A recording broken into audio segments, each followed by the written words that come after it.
Goeiedag, welkom by nog 'n life coaching video saam met my, Anthony. Vandag wil ek saam met jou gesels oor jou beurt is op pad. Nou dit is wat jy elke keer vir jouself moet sê, al lyk dit vir jou of jy wegsink in jou omstandighede. Jy moet nog steeds vorentoe beweeg. Tel jouself op, skud jouself af en sê vir jouself, ek gaan dit maak.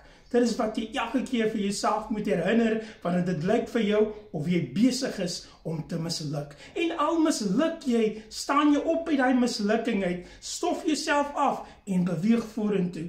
Dit is wat jy moet doen.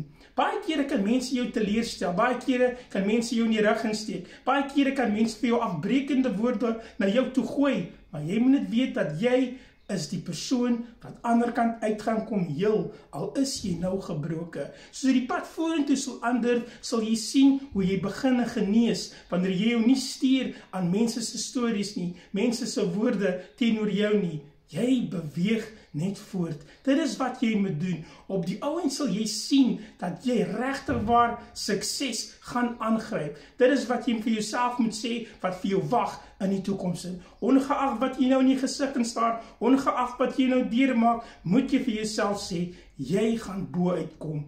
Op die ou end sal jy sien dat die mislukking sal eenkant toe skuif en dat die sukses sal aangryp.